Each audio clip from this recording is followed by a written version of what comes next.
এগৰাকী মাতৃয়ে নিজৰ সন্তানৰ বাবে যিকোনো কামেই কৰিব পাৰে, কিন্তু এয়া এগৰাকী মাতৃৰ কাহিনী যিয়ে নিজৰ কন্যাক প্ৰতিদিনে এটা ৰহস্যময় ঔষধ দিছে। এই বৰিৰ ৰহস্য কি? চিনেমাখন আৰম্ভ হৈছে এখন চিকিৎসালয়ৰ অপাৰেচন থিয়েটাৰৰ পৰা, য'ত একাংশ চিকিৎসকে অকালতে জন্ম হোৱা নৱজাতকক বচাবলৈ চেষ্টা কৰি আছিল। কিছু সময়ৰ পাছত শিশুটিৰ মাতৃ ডায়েন চাৰ্মানক শিশুটিৰ অৱস্থা চাবলৈ মাতি অনা হয়। তাইৰ সন্তানটো ভাল হ'ব নে নহয় জানিবলৈ মন গ'ল। দৃশ্যটো সলনি হৈ যায় আৰু আমি ক্ল'ই নামৰ এগৰাকী ছোৱালীক দেখিবলৈ পাওঁ। তাইৰ হাঁপানি, ডায়েবেটিছ, পক্ষাঘাতৰ লগতে আন 5টা গুৰুতৰ ৰোগ আছে। ঘৰত বহু ঔষধ সেৱন কৰা আৰু নিয়মিতভাৱে তেজৰ চেনিৰ মাত্ৰা পৰীক্ষা কৰাটো তাইৰ দৈনন্দিন কামৰ অংশ আছিল। ক্ল'ই এগৰাকী অতি বুদ্ধিমান ছোৱালী যিয়ে নিজৰ চহৰৰ এখন সুপৰিচিত বিশ্ববিদ্যালয়ৰ পৰা আৰু বেছি অধ্যয়ন কৰিব বিচাৰিছিল। তাই বিশ্ববিদ্যালয়ত নামভৰ্তিৰ বাবে ফৰ্ম পূৰণ কৰিছিল। ঘৰত যেতিয়াই চিঠি আহে তাই বৰ উত্তেজিত হৈ পৰে, ভাবে যে হয়তো বিশ্ববিদ্যালয়ৰ পৰা আহিছে, কিন্তু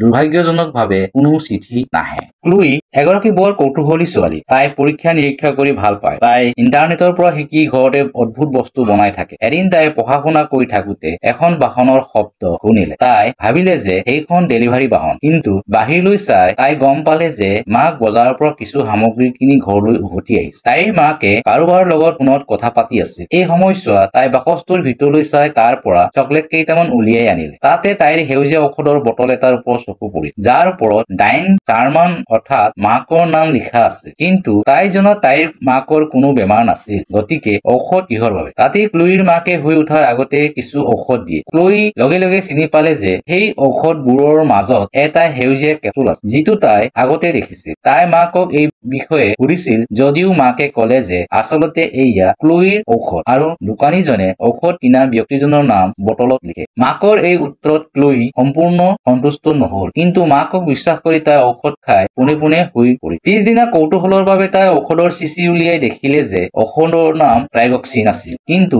ঔষধৰ বটলত তাইৰ নাম লিখা আছিল। তাই বৰ আচৰিত হৈ পৰিল, কিন্তু যেতিয়া তাই ষ্টিকাৰখন গুচাই তেতিয়া পিছফালে ডায়েন চাৰ্মানৰ নাম লিখা আছে। সেই নিশা শুই উঠাৰ আগতে ক্ল'ইক আকৌ একেখিনি ঔষধেই দিয়া হ'ল, কিন্তু এইবাৰ ক্ল'ই সেউজীয়া কেপচুলটো গিলি নিদি পৰীক্ষাৰ বাবে লগত ৰাখিলে। মা শুই যোৱাৰ পিছত ক্ল'ই খৰধৰকৈ তললৈ নামি আহি কম্পিউটাৰত ট্ৰাইগক্সিনৰ বিষয়ে তথ্য বিচাৰিবলৈ ধৰিল। অৱশ্যে ইণ্টাৰনেটত কিছু সমস্যা হোৱাৰ বাবে তাই একো বিচাৰি নাপালে। কম্পিউটাৰ ব্যৱহাৰ কৰি থাকোতে তাই গম পোৱা নাছিল যে কোঠাটোৰ এটা চুকত কোনোবাই তাইক চাই আছে। যেতিয়া তাইৰ আন কোনো উপায় নাথাকিল, তেতিয়া ক্ল'ইয়ে অচিনাকি মানুহক ফোন কৰি ইণ্টাৰনেটত চাই তাইক ট্ৰাইগক্সিনৰ বিষয়ে ক'বলৈ ক'লে। তাই গম পালে যে ট্ৰাইগক্সিন হৃদযন্ত্ৰৰ ঔষধ, কিন্তু আচৰিত কথাটো হ'ল ট্ৰাইগক্সিন আচলতে এটা ৰঙা কেপচুল। তাই সন্দেহ কৰিব ধৰিলে যে মাকে কিবা লুকুৱাইছে। ক্ল'ইৰ মনত তেতিয়াও বহু প্ৰশ্ন আছিল। ঘৰৰ পৰা ওলাই আহিবলৈ তাই মাকক চিনেমা চোৱাৰ কথা ক'লে। চিনেমা হলত থাকোতে ক্ল'ই মাকক ক'লে যে তাই টয়লেটলৈ যাব। থিয়েটাৰৰ পৰা ওলাই তাই ওচৰৰ ঔষধৰ দোকানখন পালেহি। মাকে দিয়া সেউজীয়া ঔষধৰ কথা তাই কেমিষ্টক সুধিলে। তাই জানিব বিচাৰিছিল যে এই ঔষধটো কিহৰ বাবে। কেমিষ্টজনে কেপচুলটো দেখি তাই একো বুজিব পৰা নাছিল, কাৰণ সেই ঔষধ আচলতে ট্ৰাইগক্সিন নাছিল, বৰঞ্চ ই আছিল ৰাইডাৰ নামৰ ঔষধ, যিটো সাধাৰণতে কুকুৰৰ বাবে ব্যৱহাৰ কৰা হয়। এই কথা শুনি ক্ল'ই থতমত খালে। তাই ৰসায়নবিদজনক সুধিলে যে মানুহে এই ঔষধ খালে কি হ'ব। ৰসায়নবিদজনে উত্তৰ দিলে যে মানুহে এই ঔষধ খালে আধা বা সম্পূৰ্ণ শৰীৰৰ পক্ষাঘাতগ্ৰস্ত হ'ব পাৰে। মাকে ক্ল'ইক বিচাৰি দৌৰি আহি ক্ল'ইৰ ভৰিত এনেস্থেচিয়া বেজী দিলে। মাকে তাইক ঘৰলৈ আনি ক্ল'ইক কোঠাটোত আবদ্ধ কৰি ৰাখিলে আৰু বহুদিনৰ পৰা ইণ্টাৰনেটত বিচাৰি থকা নতুন পক্ষাঘাতৰ ঔষধ এটা ল'বলৈ ওলাই গ'ল। ক্ল'ই সাৰ পাই গম পালে যে মাকে তাইক কোঠাটোত আবদ্ধ কৰি ৰাখিছে। ক্ল'ই দুৱাৰৰ তলাটো খুলিবলৈ চেষ্টা কৰিলে, কিন্তু মাকে এই কথা ইতিমধ্যে অনুমান কৰিছিল আৰু তাই কাঠৰ লাঠিৰে দুৱাৰখন এনেদৰে বন্ধ কৰি দিছিল যে তলা খুলিলেও দুৱাৰখন খোল নাখায়। কিন্তু ক্ল'ই হাৰ নামানিল। তাই বিজ্ঞান ব্যৱহাৰ কৰি তলা ভাঙিব জানিছিল। কম্বল এখন, ছল্ডাৰিং আইৰণ আৰু মুখত পানী লৈ তাই ওলাই গ'ল। তাইৰ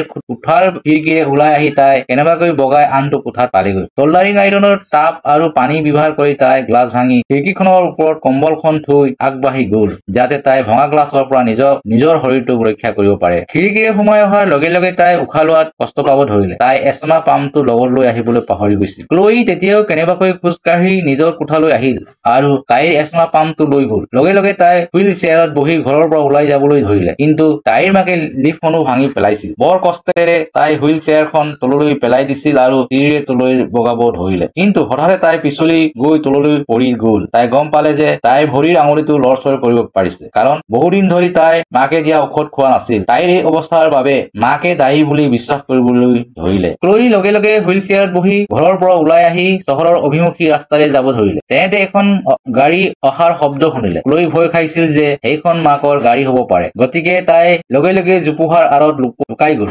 গাড়ীখন তেওঁলোকৰ ঘৰলৈ চিঠি দিবলৈ অহা ডাকঘৰৰ বুলি জানিব পৰা গল। ক্লয়ীয়ে হঠাতে ৰাস্তালৈ আহিল, য'ত তাই গাড়ীৰ খুন্দা মৰাৰ পৰা প্ৰথমটিহে ৰক্ষা পৰিল।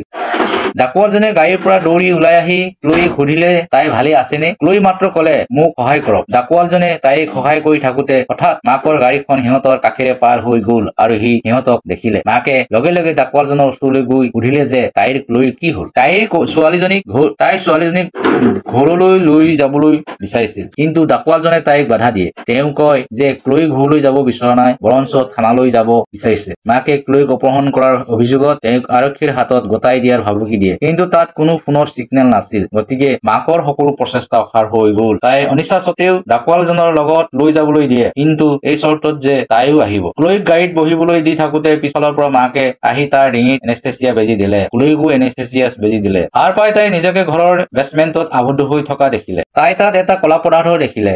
হয়তো মাকে তাইক পক্ষাঘাতগ্ৰস্ত কৰিবলৈ বনাইছিল। ক্লয়ীয়ে তাৰ পৰা ওলাই আহিব নোৱাৰিলে, কাৰণ মাকে তাইৰ হুইল চেয়াৰখন শিকলিৰে বান্ধি থৈছিল। ক্লয়ীয়ে তাত কিছুমান কাগজ দেখিলে। গম পালে যে বিশ্ববিদ্যালয়ৰ পৰা তাইৰ নামভৰ্তিৰ সন্দৰ্ভত বহু চিঠি আহিছিল, যদিও মাকে সকলোবোৰ লুকুৱাইছিল। তাই বৰ হতাশ হৈ পৰিল। তাইৰ শৈশৱৰ বহু ছবি তাইৰ সন্মুখত দেখা গল, য'ত তাই সম্পূৰ্ণ সুস্থ আছিল। তাইৰ ভৰি দুখনো একেবাৰে ভাল আছিল, তাই খোজ কাঢ়িব পাৰিছিল। তাকৈও মন জোকাৰি যোৱা কাগজ এখন তাই পাইছিল। ইয়াত এগৰাকী কন্যা শিশুৰ মৃত্যুৰ তথ্য আছিল। ছোৱালীজনীৰ নাম আছিল ক্লয়ী, যিয়ে জন্মৰ মাত্ৰ 2 ঘণ্টাৰ পিছতে মৃত্যুবৰণ কৰে। তাৰ এখন বাতৰি কাকতো আছিল, য'ত ক্লয়ীৰ মৃত্যুৰ দিনা সেই চিকিৎসালয়ৰ পৰা এটা শিশু নিখোজ হোৱাৰ খবৰ লিখা আছিল। এইখিনি পঢ়ি ক্লয়ী থতমত খালে। তাই বুজি পালে যে তাই মাকৰ প্ৰকৃত কন্যা নহয়, তাই আছিল সেই শিশুটি যাক মাকে তাইৰ আচল মাক দেউতাকৰ পৰা চুৰি কৰি লৈ গৈছিল। আচলতে ডাক্তৰসকলে ডাইনৰ সন্তানক বচাবলৈ সক্ষম হোৱা নাছিল, আৰু ইয়াৰ বাবে ডাইনে ইমানেই বিচলিত হৈ পৰিছিল যে তাই চিকিৎসালয়ৰ পৰা আন কাৰোবাৰ সন্তান চুৰি কৰি লৈ গল। ক্লয়ী এই সকলোবোৰ পঢ়ি আছিল, তেতিয়া ডাইনে কোঠাৰ ভিতৰলৈ সোমাই আহিল। ক্লয়ী তাইক কলে যে তাইৰ বাস্তৱতা তাই গম পাইছে। তাই জানে যে ডাইন তাইৰ মাক নহয়, আৰু তাইক ঔষধ খুৱাই তাইক অসুস্থ আৰু অক্ষম কৰি তুলিল। ডাইনে কয় যে তাই এই সকলোবোৰ কৰিছিল কাৰণ তাই ক্লয়ীক ভাল পায়। তাই ক্লয়ীৰ ঔষধবোৰ পেলাই দিয়ে আৰু তাইক সকলো পাহৰি আগৰ দৰে হবলৈ কয়। ক্লয়ী তেতিয়াও ভয় খাইছিল, মাকৰ কথা তাই বিশ্বাস কৰা নাছিল। এতিয়া ডাইনৰ ধৈৰ্যই সীমা পাৰ হল। তাই এই কলা পদাৰ্থটো বিচাৰি পদাৰ্থটো বেজিৰে ভৰাই ললে। ক্লয়ী সম্পূৰ্ণ আতংকিত হৈ খৰধৰকৈ আলমাৰীৰ আঁৰত লুকুৱাই দুৱাৰখন বন্ধ কৰি দিলে। তাই তাত বিষৰ বটল এটা পাইছিল। মাকে দুৱাৰখন খুলি দিয়াৰ লগে লগে ক্লয়ীয়ে গোটেই বিষৰ বটলটো পান কৰিলে। কন্যাৰ মৃত্যু হোৱা দেখি ডাইনে জোৰেৰে কান্দিবলৈ ধৰিলে। লগে লগে ক্লয়ীক চিকিৎসালয়লৈ লৈ যোৱা হয়। ডাক্তৰে যথেষ্ট কষ্টেৰে তাইক বচাবলৈ সক্ষম হল, কিন্তু কিছুদিনৰ বাবে তাইৰ লৰচৰ আৰু কথা কোৱাত বহুত অসুবিধা হল। ক্লয়ী কোঠাটোৰ খিৰিকীৰে মাকে তাইৰ ফালে চাই থকা দেখি লগে লগে সহায়ৰ বুটামটো টিপি নাৰ্ছগৰাকীক সহায় বিচাৰি মাতিলে। তাই একো কব পৰা নাছিল বাবে তাই নাৰ্ছগৰাকীক চকুৰে ইংগিত দিলে, কিন্তু তাইক কাগজ কলম দিয়া হৈছিল যাতে তাই লিখিব পাৰে আৰু তাইৰ কাহিনী কব পাৰে। ক্লয়ী কিবা এটা লিখি থাকোতে হঠাতে জৰুৰীকালীন এলাৰ্মটো বাজিবলৈ ধৰিলে। আচলতে মাকে নাৰ্ছগৰাকীৰ মনোযোগ আঁতৰাবলৈ এলাৰ্মটো বজাইছিল। কিছু সময়ৰ পাছত মাকে ক্লয়ীৰ কোঠাত প্ৰৱেশ কৰি খৰধৰকৈ সকলো সা সৰঞ্জাম আঁতৰাই ক্লয়ীক উলিয়াই আনিলে। নাৰ্ছগৰাকী যেতিয়া ক্লয়ীৰ কোঠালৈ উভতি আহিল, তেতিয়া তাই দেখিলে যে ক্লয়ী নাই। নাৰ্ছে ক্লয়ী লিখা কাগজখন চালে, য'ত তাই মা বুলি লিখিছিল। নাৰ্ছে খৰধৰকৈ চিকিৎসালয়ৰ নিৰাপত্তাৰক্ষীক খবৰ দি ক্লয়ীক বিচাৰিবলৈ ক'লে। মাকে ক্লয়ীক বলপূৰ্বকভাৱে তাৰ পৰা আঁতৰাই লৈ গৈছিল। চিকিৎসালয়ৰ পৰা ওলাই অহাৰ সময়ত মাকে এক্সেলত হুইল চেয়াৰখন লৰচৰ কৰিব নোৱাৰিলে, কাৰণ ক্লয়ীয়ে ভৰি দুখন ধৰি হুইল চেয়াৰখন বন্ধ কৰি দিছিল। তাই ভৰি দুখন ব্যৱহাৰ কৰিবলৈ সক্ষম হৈছিল।